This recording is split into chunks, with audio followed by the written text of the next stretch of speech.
Bear on Bears fans, another edition of the Chicago Bears podcast coming your way. Pat the designer, Jason McKie.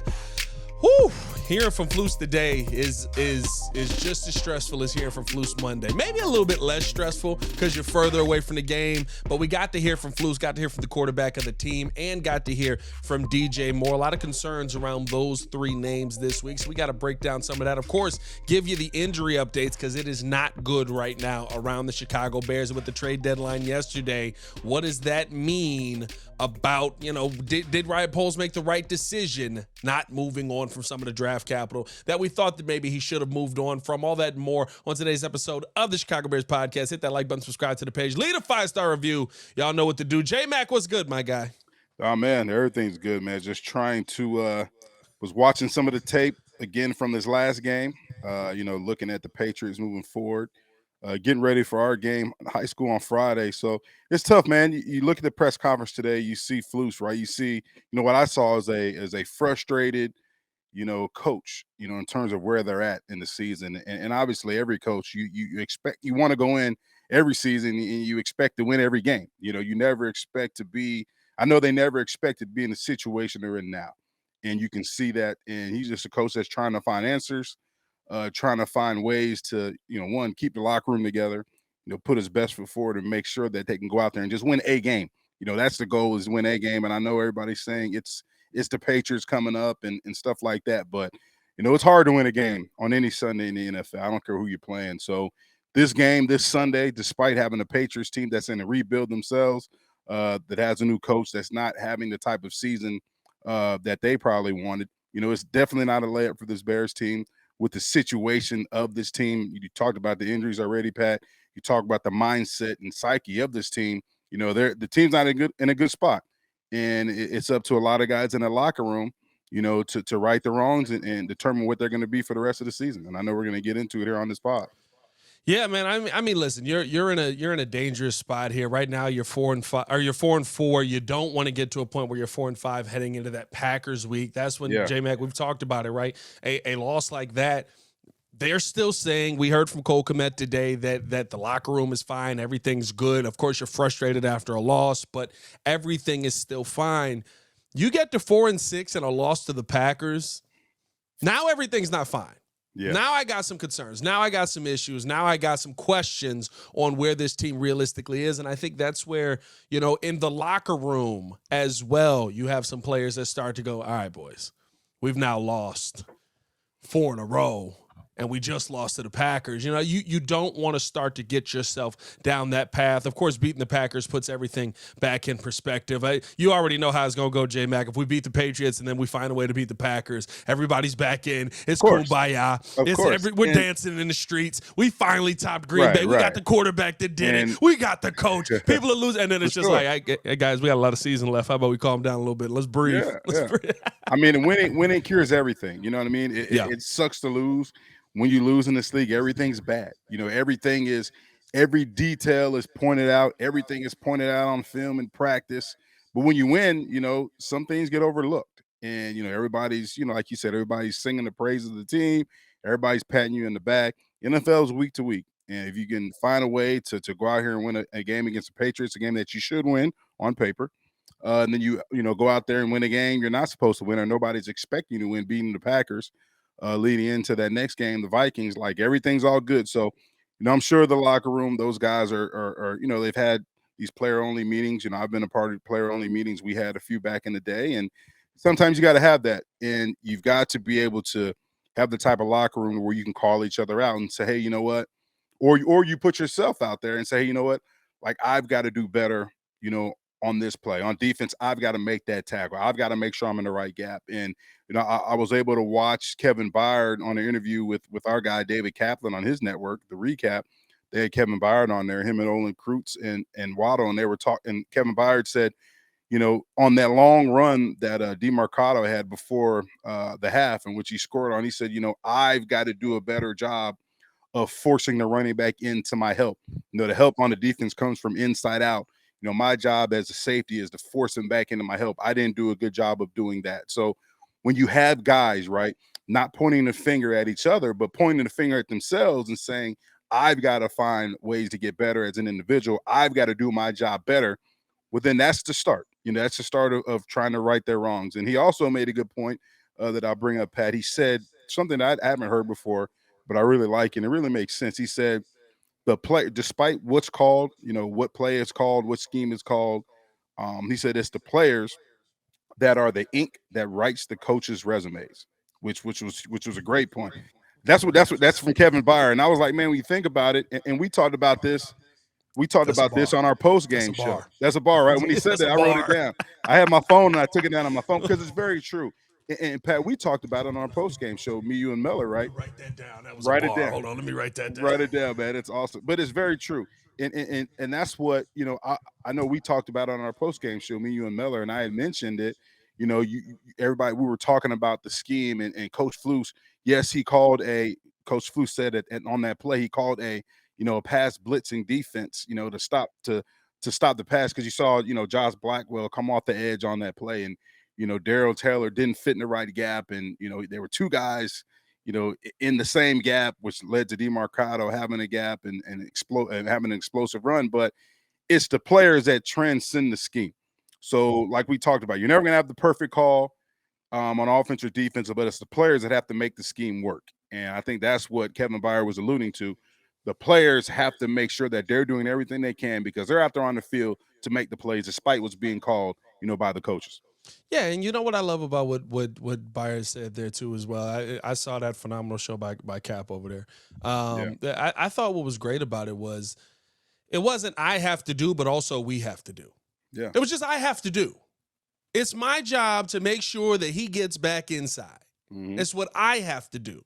Because, and I feel like, a lot of times with this coaching staff, we don't see that reflected. We don't see the, hey, I have to do. We see so many times where it's, I got to be better there. But at the end of the day, we suck. And it's like, well, yes, that's true. But clearly you have to be better. And if you're better, we don't get to the part where maybe we suck. And I think that, hearing that from Kevin Byard, we've heard that a ton from the players. We've heard the players take accountability more times than not. I think that I would love to see that accountability reflected in our head coach, not just in moments, J Mack, when he's heard the word accountability used about him 1,500 times on different talk shows throughout the week. And so now all of a sudden he's taking accountability because people are questioning him taking accountability. As I saw that with Matt Nagy. I saw how that game played out. It does not work out well here in Chicago if you're going to be faking like that. But let's talk about this, though, because we do have some major injury updates to this team. And listen, it really changes a lot of the conversation that people were having yesterday after the trade deadline, possibly myself included, because I was hot. You got to protect my quarterback somehow. I was hot. But you hear some major names still banged up on this team. Jaquan Brisker, we heard from Eberflus today, is still working through concussion protocol. He is listed as out already. Crazy, he is not playing in the Patriots. He is already listed as out. I'm starting to get concerned about Jaquan Brisker and his availability. This is now his third concussion in as many years, I believe. And this young man is struggling to stay on the field because of this. Is this something that you're starting to feel some long-term concern with around him? Very similar to, I think, same number of concussions as Tua. Of course, very different styles of concussion, but same number in the same amount of years.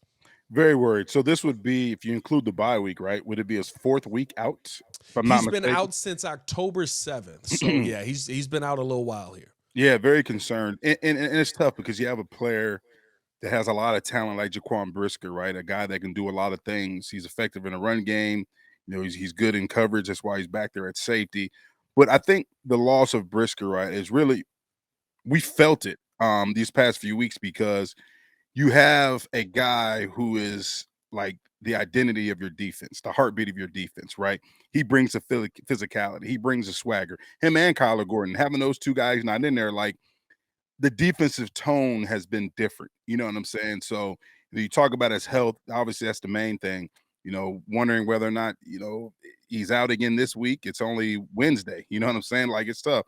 And I hope everything's going well. I hope he can make it back. Hope medically he's able to play and they make the right decisions for him and his family, because he's a really talented young player whose ceiling is really high, and when he's in that defense, he's a difference maker, him and Kyler Gordon. So, And I was encouraged to hear that Kyler Gordon and Montez was practicing today as well. And I think last week, the crazy thing about Montez, I ride the team bus, Pat, and he was on my team bus, and he got on the bus, and I didn't see any signs of him, any injury or anything like that. He got on the bus, he had his headphones on, he's bobbing his head, listening to music.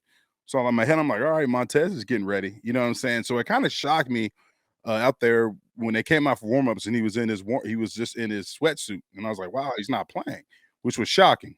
So I know he had that shin injury that lingered over from the Commanders game, but I thought he was going to play, and I think him not playing, I think that really just the defense, the identity took on a whole different tone. You know what I'm saying? When he's out there, he's a tone setter.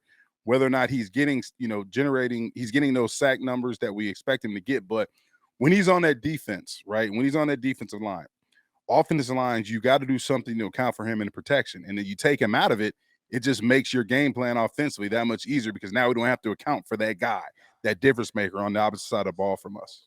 Yeah, no, it's going to be big, especially, and Montez being back out there, I think is massive. I think that does play a part, and you saw how big of a part it plays in you being able to stop the run. I mean, 213 yards on the ground. They basically ran to that side the entire game. Yeah. The cutback every single time was the Montez's side, and it was like, all right, well, we don't have a guy over there that can stop it, so I am a little bit more hopeful this week that we'll be able to stop the run. But what is concerning now is it seems like we're probably losing Andrew Billings for the season. Matt Eberflus did not say that he is out for the season, but it seems like we're losing him for quite some time, was the exact words that he used. He'll be having surgery on a torn pectoral muscle. That's a massive loss. Andrew Billings just stepped up as one of the better defensive interior pass rushers in the league this season. I think the fact that, who he's been as a run stuffer, he has been a solid piece in the middle. And, of course, the impact that he's had with Jaquan Dexter. I mean, this is the fear that the Bears kind of had, why they had to go out and get Chris Williams, why they had to go out and add things, because you've got Zach Pickens, who's not only missed a considerable amount of time, but just hasn't been very good in there this season. He's got to step up now. And you've got Jaquan Dexter, who's taken a step forward, but a lot of that step has been with Andrew Billings. This, to me, is probably the most concerning of all the injuries for the Bears, and you hate to lose a guy like that for the season. Definitely, especially Big Bill, who was having a good season. We know what he can do in the run game, but he was showing signs of being an adequate pass rusher as well. Something that he developed, obviously this offseason, because we didn't see a lot of him having that pass rush ability last year. He's more of a run stuffer, but he's becoming more all around this year, and we saw that throughout the season. So not having him, another starter, right, on your defensive line, another guy that sets the tone in terms of physicality on this defense, not aligned, is a huge blow, especially when you just gave up over 6 yards of carry to an Arizona team. You know what I'm saying? So it's tough, and you're trying to, bring correction to the run game, and you lose your, one of your best defensive linemen. It's tough. It's just blow after blow with this team. You know what I mean? It's no good news. We're not playing well. The injuries are mounting up. There's turmoil, there's controversy, there's rumors and stuff like that. It's all bad. It's all bad right now. But, the main thing for these guys, and I've been a part of situations like this. I've been a part of teams like this where, you feel like the ceiling's caving in, you're not playing well at all. But the one thing you got to be able to do is rally around each other. Rally around the guys in the locker room, because that's all that matters. At the end of the day, we can say what we want to say. The people can have their, their takes on what this team is and what they're not going to be and who they're not going to beat. But at the end of the day, the guys in the locker room determine the outcome each and every Sunday of what's going to happen. Yeah, 100%. Before we get to this final injury that I think is the most important injury the Bears are going to have heading into this week, the one you need the most to be healthy, we do got to tell you guys all about something epic that is coming. Bears fans, it's Pat the Designer here, and I know that you guys have some epic man caves. And ladies and gentlemen, it's emphasis on designer. I'm teaming up with Miller Lite to find the best designer man caves there are out there right now. Head over to MillerLiteFanCave.com and share your photos and videos of your ultimate Bears cave. We have some phenomenal prizes coming along with the best. J Mack, 2 tickets to go see the Bears and Packers. Love it. Up at Lambeau.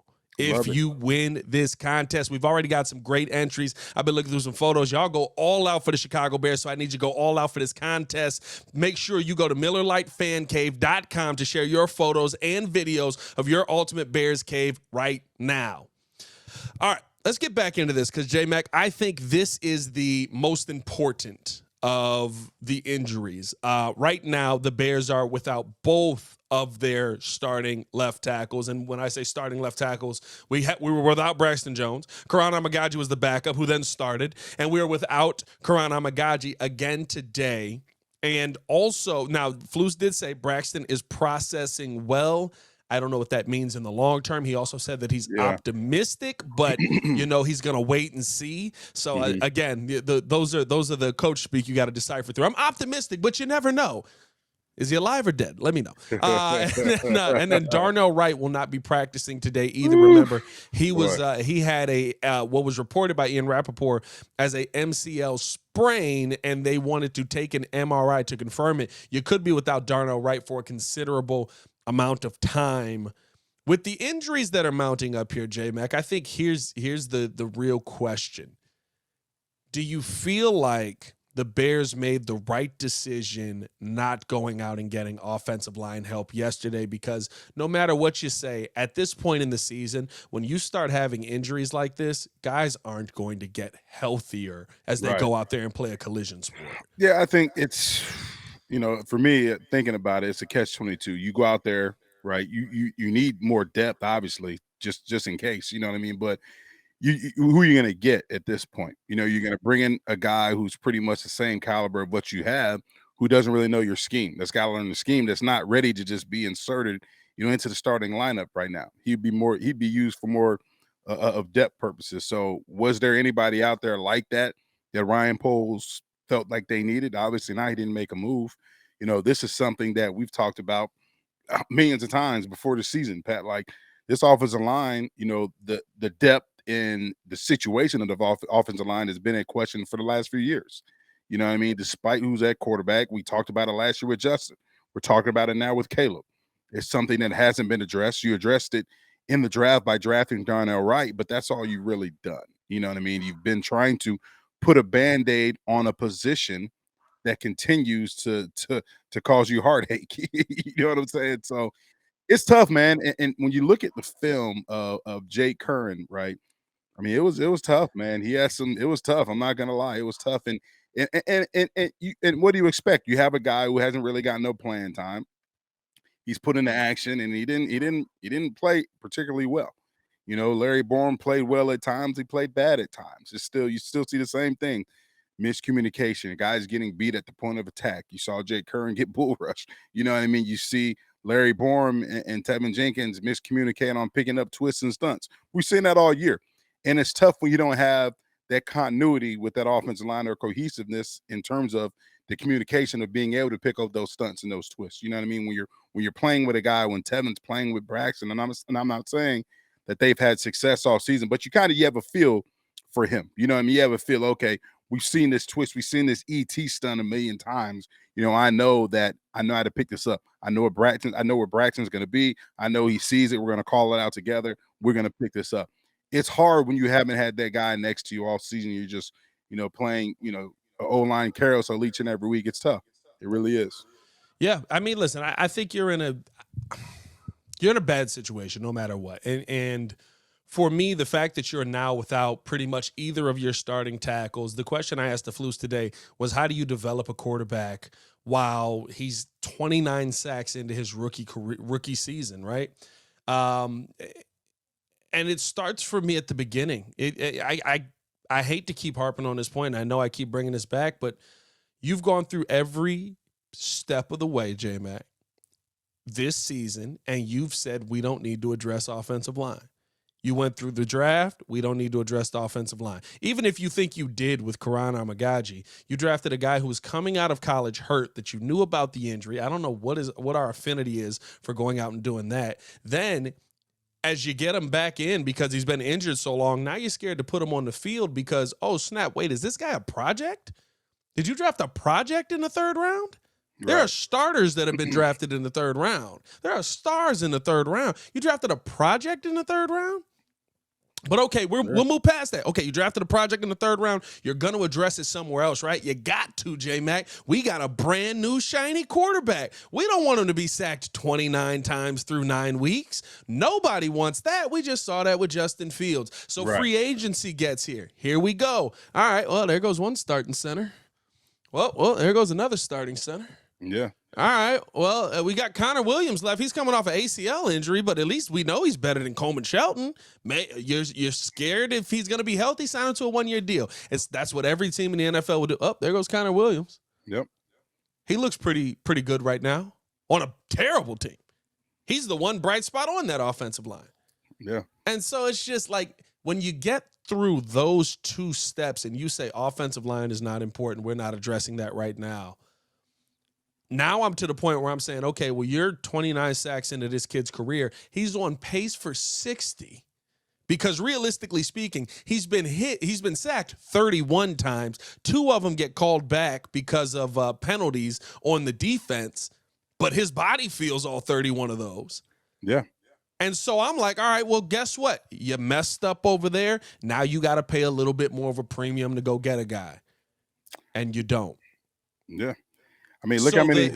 Is that punting on the season essentially? Is that basically saying, kid, you got to deal with it. Here we go.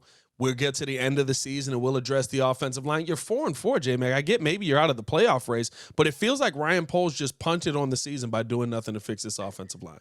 I feel like he banked on Caleb is going to be great. I still think he's going to be an elite quarterback in this league, but I think he banked on him being NFL ready, so to speak, coming in right now and being able to make up for the deficiencies on the offensive line, right? Getting the ball out quick, being able to move around, in the pocket and stuff like that, in which you have a young quarterback that's still learning the game. He's still learning the NFL game, right? He's still developing, right? And I think when you don't make those moves on the offensive line, you're saying that I'm bringing in a quarterback that can transcend what we don't have on the offensive line.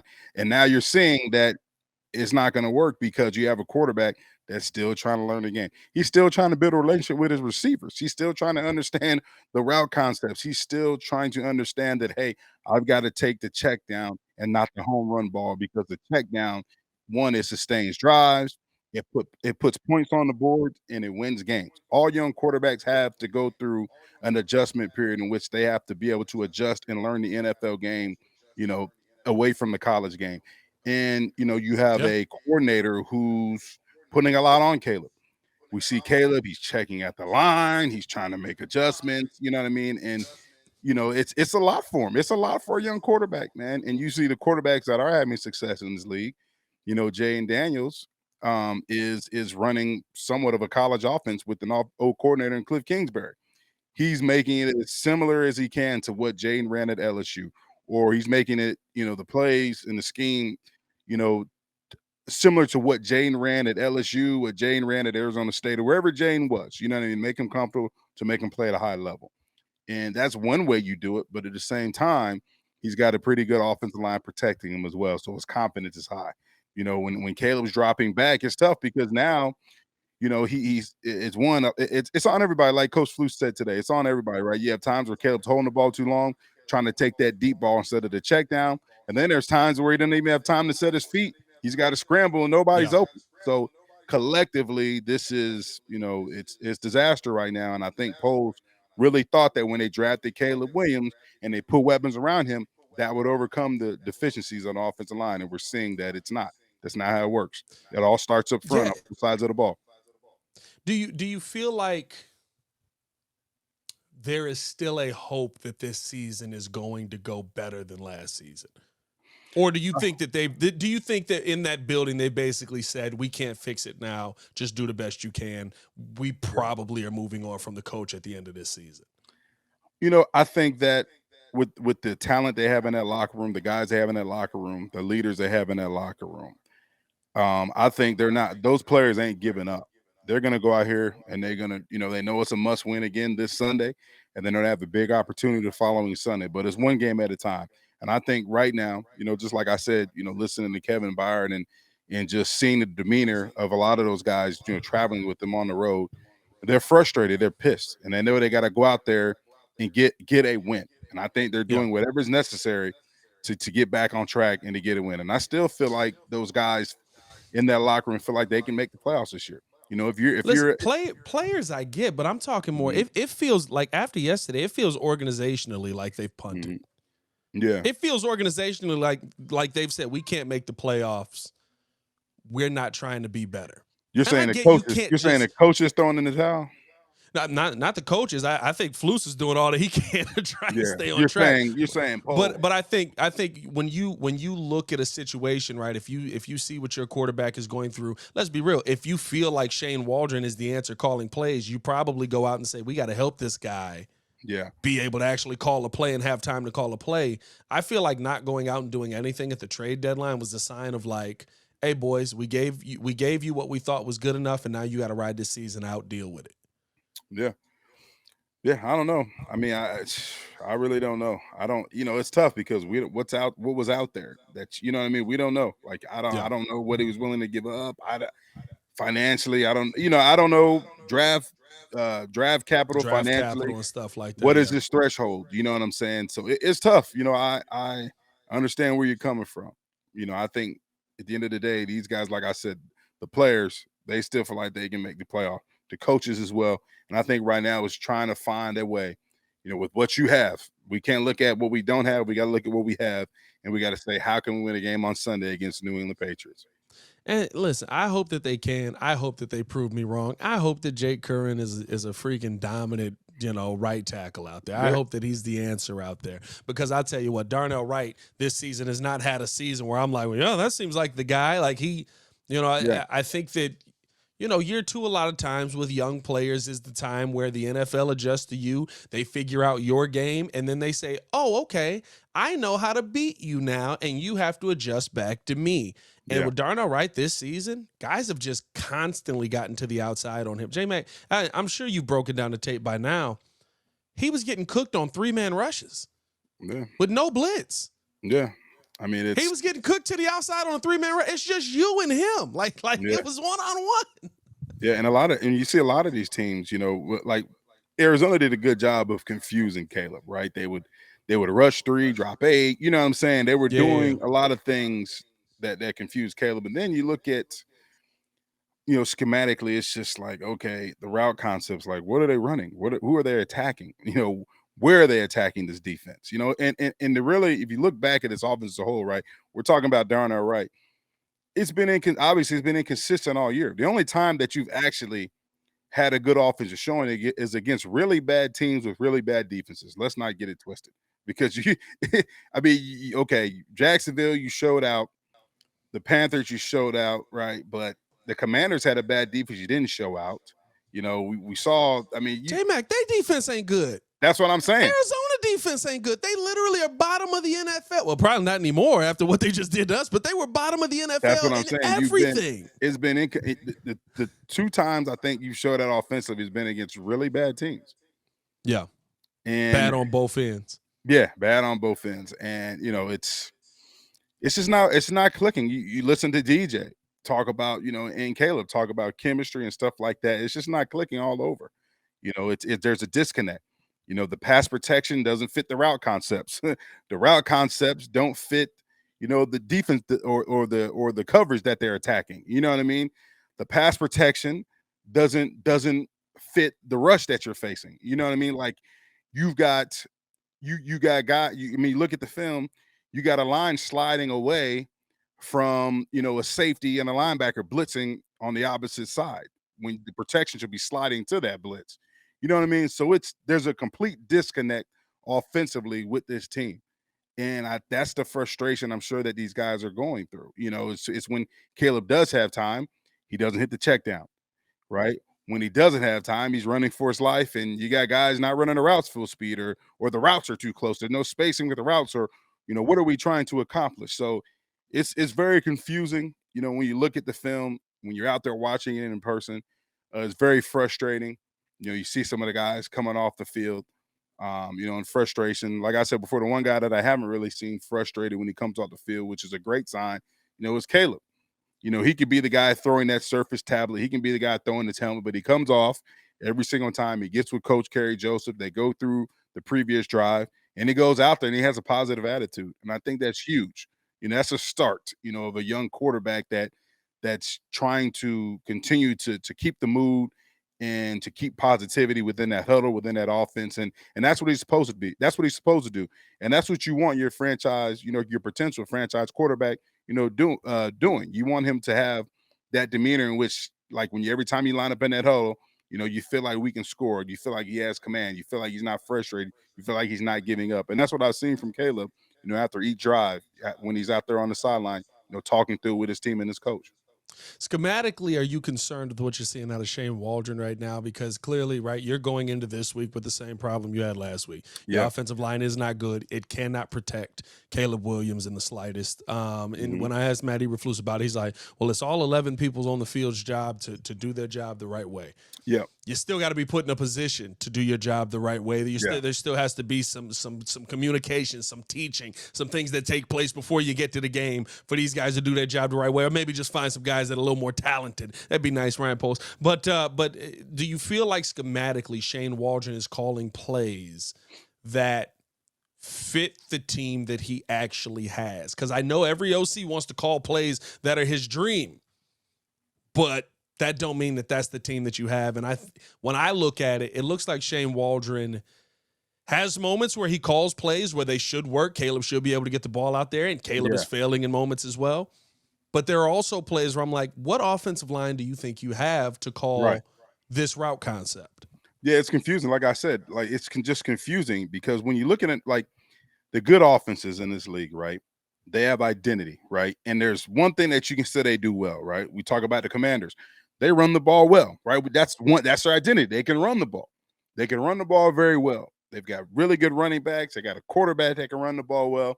When you look at this Bears offense, can you sit there and say, what do we do well as an offense?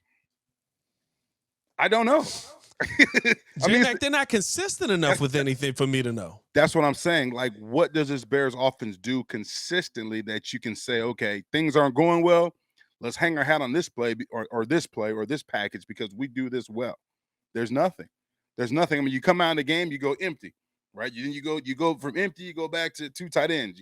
Now you third down, you don't have Cole Kmet in the game. Like, you know what I'm saying? It's confusing right now, and it's very confusing to say the least. It's very confusing. Like, there's nothing that you can say if we're in an offensive hole, if we're in a funk, we're not moving the ball. What is one thing or 2 things that we do well, or what package do we feel like, or package of plays we feel like we run well that can get us back on track? And I have not seen that from this offense the entire year. And listen, I said this early on, J Mack, and I know people probably were very, they're probably not there with me yet, but I've never seen an offensive coordinator start off terrible and end good. I haven't seen it. Maybe you've seen it. You've seen a lot more football than me. You played more football than me. You played at the highest level. Maybe you've seen it where there was an offensive coordinator who had no idea what was going on, and then all of a sudden he figured it out, and now he's a godsend. I've never seen that. Yeah. So that tells me that you probably got the wrong guy. That tells me you probably don't got the right guy calling plays. I don't remember that with Sean McVay. I remember Sean McVay walking in the door going, what the heck am I looking at? Offensive line, these just guys running around. Just throw the football where you want. I don't like, heck, I'll say this. You've had offensive coordinators like that where I look at the offense and go, I don't know what he sees. I don't know what to tell him.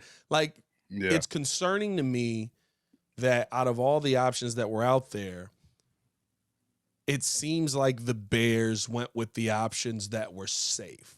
It seems like the Bears went with the options that made even with Ryan Poles holding on to Matt Eberflus, right? This is a smooth transition. It makes it easier to bring a new quarterback in because he's already here. There's a system built. We don't have to learn new people. Everything seems like it was the safe route this year and not the route of, hey, we've got this new piece in here and we have an opportunity to take some big chances. And more likely than not, we will get a little bit of leeway because we're taking these big chances. This is the time to do this now.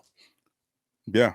I think we look at it too, and it's crazy when you with it, I think it was a couple of weeks ago, I was watching Cliff Kingsbury. They had a press conference with him, right? And they were like, "Hey, Cliff, how did that interview go with Chicago?" He said, "I don't want to talk about it." Yeah. Yeah. So it's like almost like he's like, "Man, they didn't even give me a fair shake. I didn't have a chance. I was just a name, I mean, They brought him in there to learn about Caleb. That's yeah, all they that's what did. I'm They saying. used him. Right, that's what I'm saying. So I don't know, man. It's very frustrating. It is, like, as Bears fans, to be in the situation. Like for me, it's just the frustrating part. I would say is to have a game like you had in Washington, and we keep bringing up that game, right? Because it was that bad in terms of the ending. You would think that you would come out in Arizona with more emotion, more fire, more grit, more passion, despite who's in the lineup. And you even if you did lose, I didn't expect them to lose like that, to where it was like, man, like, who is this Arizona team? Like, are they the number one team in the NFC, the number one team in the NFL? Like, I just didn't see the passion and the fire and the effort on all phases, in this game. I didn't see guys getting off blocks with relentless passion and pursuit to the ball. I didn't see guys offensively, playing full speed, running their routes full speed. We saw the mistakes that we've seen all year, the illegal formation penalties, guys blocking the wrong people, getting Caleb sacked, Caleb not taking the check down when you should. We've seen veteran receivers dropping passes on third downs, which would have led to conversions on first down. So it's a lot. It's a lot, and I did not expect to see that. From a team that got one stolen from them in Washington. I expected to see more passion, more details, more grit, more tenacity, more focus. All the adjectives you want to leave, that you want to say from a team that just got one stolen from them. If you really had that fire in you, if you're really pissed off about the way you performed the prior week. I didn't see that from this team, which is very concerning, and it makes me worry about this weekend, against the Patriots. You can sit there on paper and say, oh, Patriots suck this year. We're going to beat them. All right.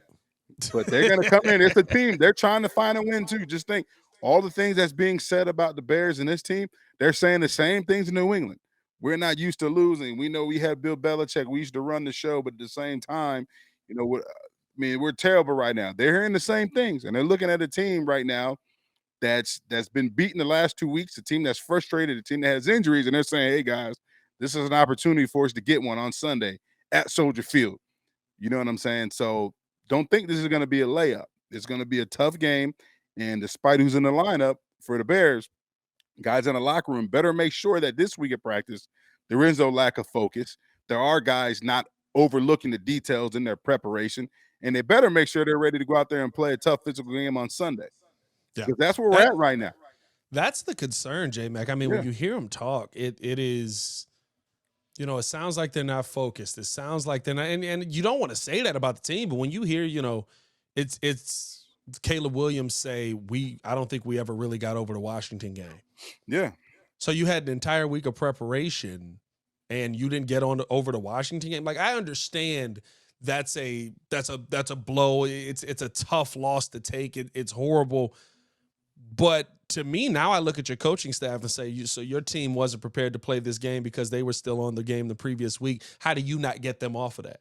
That's what I'm saying. That's exactly. That's where I'm going. Like, as a coach, you have to get your guys over that game and get ready to play the next game.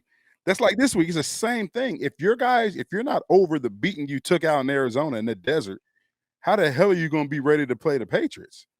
Or how are you going to get, if you can't put in the past the last 2 weeks, how are you getting ready to play a game this Sunday at home?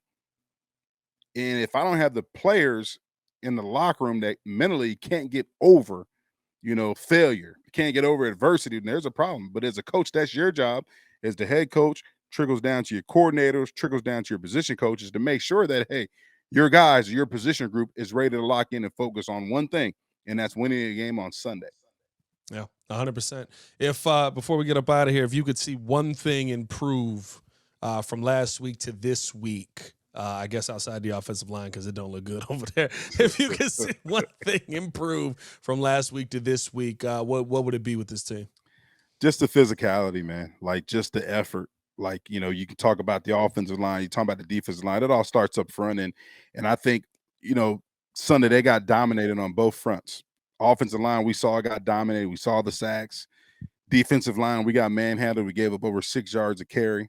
You know, it's the physicality, the energy, you know, bringing that passion back. You're going to be at home. And at the end of the day, I don't care who's in the lineup. If you're a young guy in the lineup getting an opportunity, you better bring it, because this is your opportunity to put together some good film.